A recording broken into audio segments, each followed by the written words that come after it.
Hello बच्चों, welcome to your maths class. तो बच्चों, आज मैं क्लास 10 मैथ का chapter 11 exercise 11.1 question number 10 start कर रही हूँ। पिछले क्वेश्चंस 9 क्वेश्चंस में करवा चुकी हूँ पिछले वीडियोस में, तो जिन बच्चों ने ना देखा हो मेरे चैनल पे जाके देख सकते हैं। तो चलिए देखते हैं क्वेश्चन नंबर 10 में क्या बोला गया है। यह है, इसमें कहा गया है, an umbrella has 8 ribs which are equally spaced. Figure 11.10 ये हमारा बुक में दिया हुआ है। Assuming umbrella to be flat circle of radius 45 centimetre. Umbrella को आप ऐसे एज्यूम करो कि जैसे फ्लैट सर्कल है और उसका रेडियस क्या है 45, मतलब ये जो रिब्स हैं ये है 45 सेंटीमीटर लंबी। तो find the area between the two consecutive ribs of the umbrella.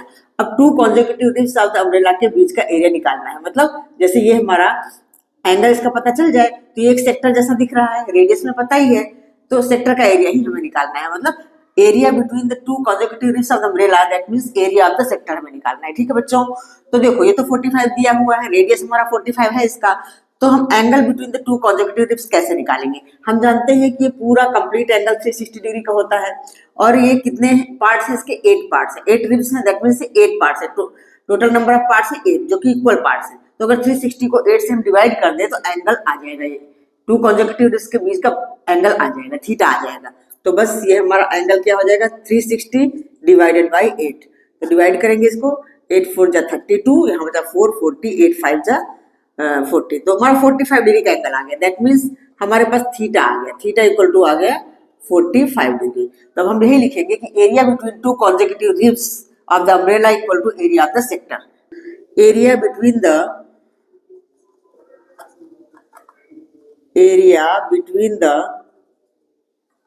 two consecutive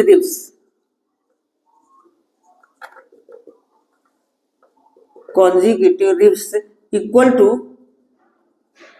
area of the sector। Sector का एरिया ही तो हुआ जिसका कि हमारे पास थीटा भी है और आर भी है। ठीक है, तो हम निकाल लेंगे सेक्टर का एरिया का फार्मूला पहले लिखेंगे, theta upon 360 into pi r square. Theta हमें मिल चुका है 45 डिग्री है, तो थीटा है 45 अपॉन 360, पाई की वैल्यू हमें यहाँ 22.7 लेनी है और आर हमारे पास है 45, आर स्क्वायर तो 45 इंटू 45। अब इसको सॉल्व करते हैं तो बस हमारा ये आंसर आ जाएगा। ठीक है, तो चलिए इसको सॉल्व कर लेते हैं। देखो पहले 360 और 45 5 से डिविजिबल है दोनों, 5 9 जा 45 और 5 7 जा 35, 1 0 5 2 जा 10, 72 आ गया। अभी हमारा 72 और 22 दोनों ही 2 से डिविजिबल हैं, तो ये हो गया हमारा 11 और ये हो जाएगा 36। 36 और 45 दोनों हमारे 9 से डिविजिबल है, 9 4 जा 36 और 9 5 जा 45। अब नहीं कटेगा तो नेक्स्ट स्टेप हमारा ऐसा हो जाएगा, 11 5 जा 55 लिख लेते हैं, ऐसा आ गया। 9 मल्टीप्लाई 55 मल्टीप्लाई 45 और नीचे हमारे पास आ गया 7 4 जा 28। तो चलिए इसको आगे सॉल्व कर लेते हैं। तो इसको मल्टीप्लाई करके हमारा आता है 22,275, 22,275 अपॉन 28 सेंटीमीटर स्क्वायर। ठीक है, इसको चाहो तो डेसिमल में निकालो, ऐसे ही आंसर दे दो, आपकी बुक में ऐसे ही आंसर दिया हुआ है। ठीक है बच्चों, तो क्लियर हुआ, इस क्वेश्चन में कुछ भी मुश्किल नहीं है, बस हमें एरिया ऑफ द सेक्टर निकालना है और यही फॉर्मूला यूज करके हमने किया है। ठीक है, तो चलिए हम नेक्स्ट क्वेश्चन कर लेते हैं 11 नंबर। क्वेश्चन नंबर 11 देख लेते हैं। A car has 2 wipers which do not overlap. एक कार में 2 वाइपर्स हैं जो कि ओवरलैप नहीं होते हैं, मतलब जो सफाई करते हैं अलग अलग ही सफाई करते हो। Each wiper has a blade of length 25 centimetre sweeping through an angle of 115 degree. कह रहा है वाइपर की ब्लेड जो है उसकी लेंथ है 25 सेंटीमीटर, दैट मींस हमको आर मिल गया यहाँ पे, आर इक्वल टू है 25 सेंटीमीटर और sweeping through an angle of 115 degree, 115 degree angle पे वो स्वीप कर रहा है। तो बोला find the total area clean at each sweep of the blade. Total area कितना क्लीन करेगा ईच स्वीप पर, दोनों अलग अलग स्वीप कर रहे हैं, ओवरलैप नहीं हो रहे हैं। तो अब यहाँ पे हमें थीटा भी मिल चुका है, थीटा इक्वल टू है 115 डिग्री। तो एरिया क्लीन्ड बाय 1 ब्लेड निकाल लेते हैं, उसके बाद जो भी आएगा उसको 2 से मल्टीप्लाई कर देंगे तो total area cleaned by 1 sweep of the blade आ जाएगा। ठीक है बच्चों, तो देखो ये हमारा एक सेक्टर बन रहा है, जब वो ब्लेड स्वीप करते हैं तो यूं ऐसे जाता है ना, तो ये एक सेक्टर बनता है, एक सेक्टर बनता है, तो एरिया ऑफ सेक्टर ही हमें निकालना है। ठीक, तो हम वही लिखेंगे कि area cleaned by one blade. हमारे पास आर भी है, थीटा भी है, तो बिल्कुल सिंपल सवाल है, कुछ भी नहीं है इसमें। Area cleaned by one blade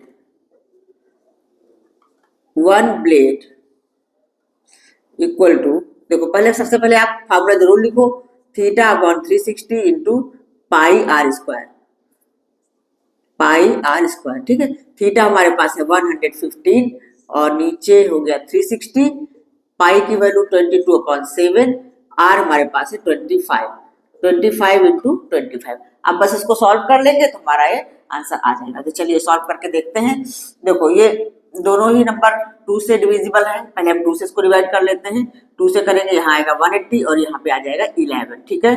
अच्छा 5 से डिवाइड हो जाएगा ये वाला और ये वाला भी। ये पहले 5 से डिवाइड करते हैं, 5 3 15, यहाँ पे 330, 5 6 30। इसको 5 से करेंगे, 5 2 10, 5 3 15। ये हो गया। देखो कुछ कट नहीं रहा है, नेक्स्ट स्टेप में ऐसे कर लेते हैं। 25 को 25 से मल्टीप्लाई करेंगे तो 625 आ जाएगा। 11 को 23 से मल्टीप्लाई करके लिख लेते हैं, 11 3 33, कैरी ओवर 3, 11 2 22 और 3 कितना होता है 25, तो 253 इंटू 25 को 25 से मल्टीप्लाई करेंगे तो आ जाएगा 625। और नीचे हमारे पास क्या 36 और 7 है, तो इसको अभी ऐसे ही रहने देते हैं 36 इंटू 7, ठीक है। क्योंकि अभी हमें एरिया 2 ब्लेड्स भी निकालना है, दोनों ब्लेड का टोटल एरिया, तो हम यहाँ 2 से मल्टीप्लाई करेंगे तो थोड़ा और छोटा हो जाएगा, ठीक है। तो हम लिखेंगे area cleaned at each sweep of the blades, area cleaned at each sweep of the blade, cleaned at each sweep of the blade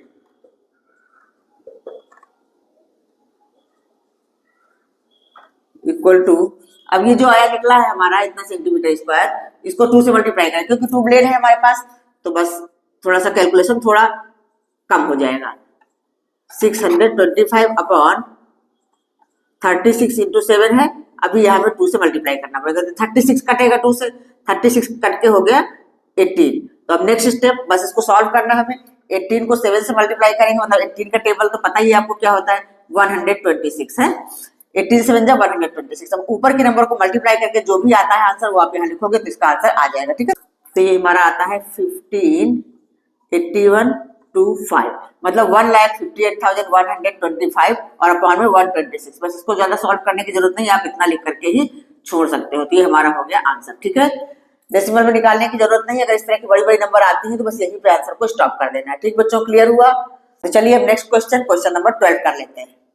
question number 12 है, to warn ships for underwater rocks a lighthouse spreads a red coloured light over a sector of angle 80 degree to distance of 16.5 kilometre.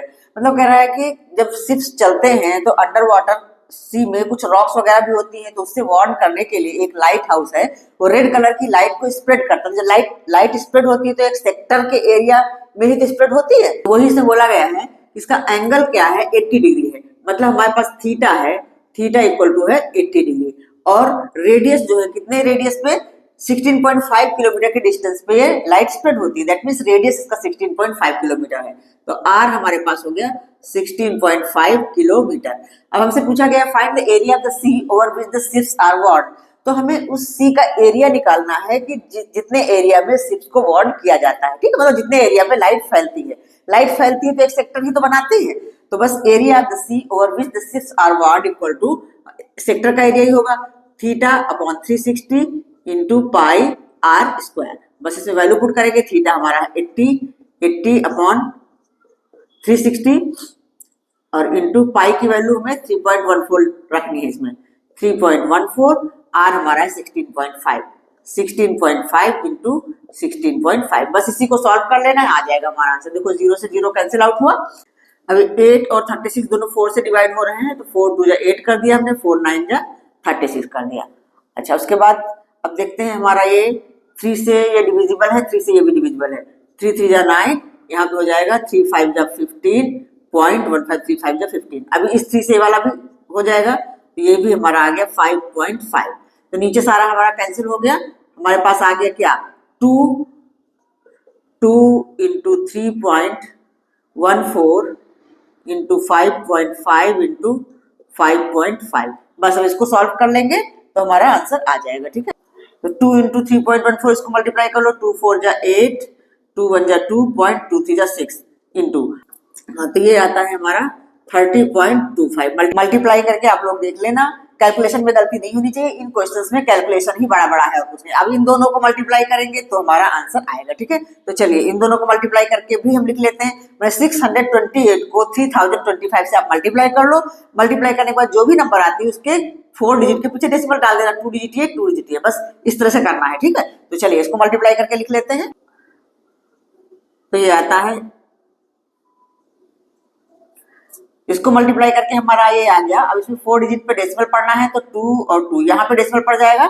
That means हमारे पास हो गया ये 189.97 kilometre square. ये हमारा answer हो गया, ठीक है बच्चों, क्लियर हुआ। तो ये मल्टीप्लाई वगैरह ध्यान से करना है बस, और क्वेश्चन में कुछ भी नहीं है, बस इसी फार्मूले पे सारे क्वेश्चन हो रहे हैं। तो चलिए अब नेक्स्ट क्वेश्चन नंबर 13 कर लेते हैं।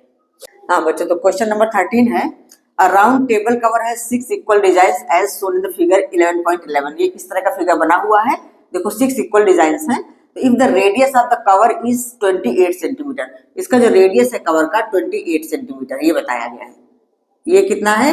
28 सेंटीमीटर। तो इसमें बताना है find the cost of making the design at the rate of ₹0.35 पर सेंटीमीटर स्क्वायर। तो हमें इसका डिजाइन का कॉस्ट बताना है। अगर इसका रेट है 0.35 पर सेंटीमीटर स्क्वायर, इसका मतलब अगर हमें कॉस्ट बताना है तो सारे डिजाइन का एरिया हमको मालूम होना चाहिए। जब सारे डिजाइन का एरिया पता हो जाएगा, उसको 0.35 से हम मल्टीप्लाई करेंगे तो कॉस्ट ऑफ द डिजाइन आ जाएगा, cost of making the design आ जाएगा। तो इसको निकालने के लिए हम क्या करेंगे? अच्छा, ये रेडियस 28 दिया है, इसको हम ऐसे मान लो इस तरह से मिला देते हैं। ये भी तो रेडियस हुआ, ऐसे मिलाएंगे ये भी रेडियस हुआ, इस तरह से मिलाएंगे ये भी रेडियस हुआ, ये भी रेडियस हुआ। इस तरह से इसको अगर हम देखें तो हम क्या देख रहे हैं कि 6 सेक्टर बन गए हैं। इस टेबल कवर में 6 सेक्टर बन गए हैं, लेकिन डिजाइन कहाँ पे? डिजाइन तो हमारे सेगमेंट, जैसे हम सेगमेंट का एरिया निकाला करते थे, सेक्टर का एरिया निकाला, फिर उसमें से ट्रायंगल का एरिया माइनस कर दिया तो सेगमेंट का एरिया आ जाता था। तो उसी तरह से हमें सेगमेंट के एरिया, 6 सेगमेंट्स के एरिया निकालना है। तो 6 का हम नहीं निकालेंगे, हम सिर्फ एक सेगमेंट का एरिया निकालेंगे और सारे इक्वल डिजाइन हैं उसको हम 6 से मल्टीप्लाई कर देंगे तो total area of the design आ जाएगा, ठीक है। वही हम करने वाले हैं। लेकिन सेक्टर का एरिया निकालने के लिए रेडियस के साथ साथ हमें एंगल भी चाहिए। एंगल इसमें नहीं दिया है, लेकिन हम जानते हैं कि पूरा टोटल कंप्लीट एंगल 360 डिग्री का होता है और 6 इक्वल डिजाइन हैं, इसलिए ईच सेक्टर का एंगल हो जाएगा 60 डिग्री। 360 को 6 से डिवाइड करेंगे तो 60 डिग्री आ जाएगा, आएगा ना। तो बस आप चाहो तो इसको लिख लो या ऐसे डायग्राम में ही बना करके भी काम चलाया जा सकता है। अगर टाइम कम है आपके पास एग्जाम में तो इस तरह से भी आप काम कर सकते हो डायरेक्टली। ऐसे हम लिखेंगे एरिया ऑफ वन सेक्टर, ठीक। चलो पहले मैं लिख के दिखा देती हूँ कैसे लिखना है, ठीक है। तो radius r of the tablecloth, radius r of the tablecloth equal to है 28 सेंटीमीटर, ठीक है।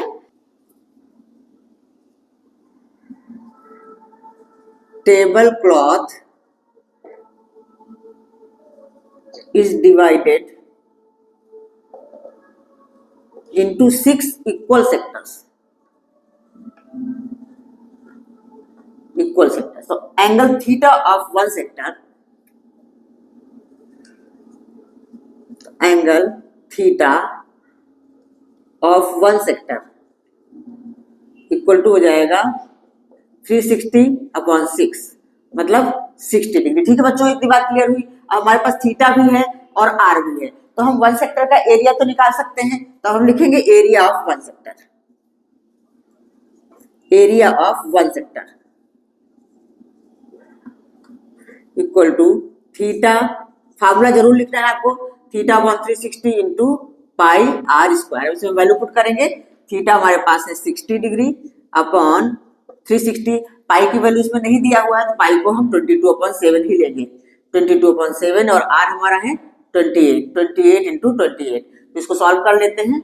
60 से ये कट जाएगा 6 टाइम्स, 7 से ये कटेगा 7 4 जा 28, उसके बाद 2 से ये हमारा 2 2 जा 4, 2 3 जा 6। तो हमारे पास ये हो गया, नीचे हमारे पास 3 है, ऊपर 22 2 जा होगा 44 इंटू 28 और अपॉन 3, ये आ गया। अब इसको आगे हम 44 को 28 से मल्टीप्लाई करके यहाँ लिख लेते हैं तो एरिया ऑफ वन सेक्टर आ जाएगा। फिर एरिया ऑफ ट्रायंगल हम निकालेंगे, चाहे तो इसका आप नाम भी दे सकते हो, इसको ओ दे दो, ए दे दो, बी दे दो, ठीक है। 44 इंटू 28 को मल्टीप्लाई करेंगे तो 1232/3 सेंटीमीटर स्क्वायर। ये आ गया हमारा एरिया ऑफ सेक्टर। अब हम एरिया ऑफ ट्रायंगल ओएबी लिख लेते हैं। Now area of triangle OAB, सिर्फ ट्रायंगल लिखोगे तब भी चलेगा।